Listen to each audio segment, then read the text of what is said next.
2 గంటల మధ్య లంబకోణం ఉండే సమస్య మనం ఇప్పుడు చేస్తున్నాం. ఇక్కడ 3 గంటలు ఒక ఎగ్జాంపుల్ 3 గంటలు లేదా 4 గంటల మధ్య ఎన్నిసార్లు లంబకోణం వస్తుంది, అలాగే 4 గంటలకి 5 గంటల మధ్య ఎన్నిసార్లు లంబకోణం వస్తుంది అనే ప్రశ్నలు మనం ఇప్పుడు చేస్తూ ఉన్నాం. ముందుగా దీనికి వచ్చే ప్రాథమిక ఫార్ములా ఒకసారి చూసినట్లయితే 5x ± 15 ఇంటూ 12/11 అనే ఫార్ములా ఉపయోగించి మనం చేసుకున్నట్లయితే దీని మీద ఒకసారి సాధన చేయవచ్చు.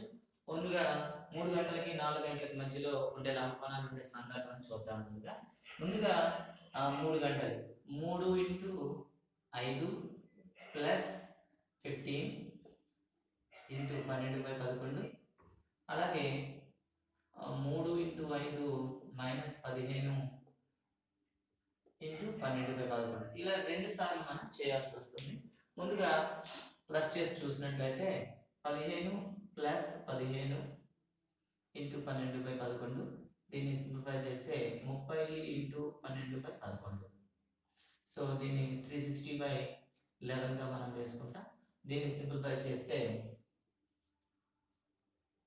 11 3 11 3 33 3 0 11 వేల 22 8. సో ఈ విధంగా చూసినట్లయితే 3 గంటల 32:8/11 నిమిషాలకు ఓసారి లంబకోణం ఏర్పడుతుంది.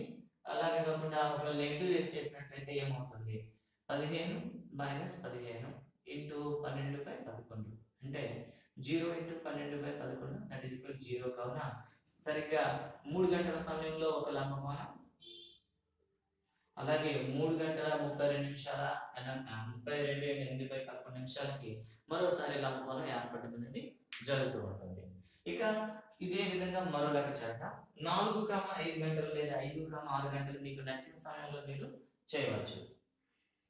ఇప్పుడు 4,5 గంటల సమయాల్లో లంబకోణం ఏ సందర్భంలో వస్తుంది?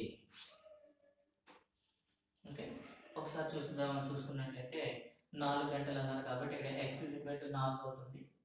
సో మనకున్న ఫార్ములా 5x - 15 ఇంటూ 12/11, అలాగే 5x + 15 ఇంటూ 12/11 ఇలా 2 సందర్భాల్లో మనం చేయాల్సి వస్తుంది. ముందుగా మైనస్ వచ్చే సందర్భాన్ని చూద్దాం. 5 ఇంటూ 4 మైనస్ 15 12/11, దీన్ని సింప్లిఫై చేస్తే 20 - 15 ఇంటూ 12/11. సో 20లో 15 తీస్తే 5 ఇంటూ 12/11 ఈజ్ ఈక్వల్ టు 60/11గా మనం చెప్తాం. దీన్ని సింప్లిఫై చేసినట్లయితే 5/5/11 5/5/11గా మనం చేయవచ్చు. మరి దీన్ని మనం ఎలా రాస్తామంటే 4 గంటల 5/5/11 నిమిషాలకు ఓసారి లంబకోణం ఏర్పాటు చేస్తాయి. అదే రెండో సందర్భం చూసినట్లయితే 5 ఇంటూ 4 ప్లస్ 15 ఇంటూ 12/11.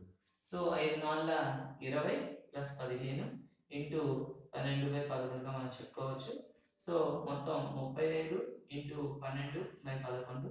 సో ఈ రెండు మల్టిప్లై చేసి దీన్ని 11 డివైడెడ్ చేద్దాం ఒకసారి. సో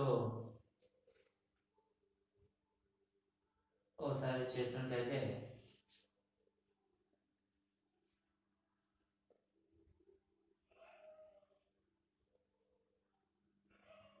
సో మనకి 420 రావడం జరుగుతుంది. 420/11. సో దీన్ని ఒకసారి భాగాహారం చేసినట్లయితే 11 3 33, అలాగే తీసివేసి చేసినట్లయితే 9 0. సో 11 8 88 2. సో మొత్తం మీద మనకు వచ్చిన భిన్నం ఇక్కడ 38/2/11 అంటే 4 గంటల 38/2/11 నిమిషాలకు మరోసారి రెండింటి మధ్య లంబకోణం అనేది రావడం జరుగుతుంది. ఈ విధంగా గడియారంలో లంబకోణాలను కనుగొనే సందర్భాన్ని కూడా మనం చేయవచ్చు. దీనికి ఉండే ఫార్ములా అభ్యర్థులు గుర్తుంచుకోవాలి.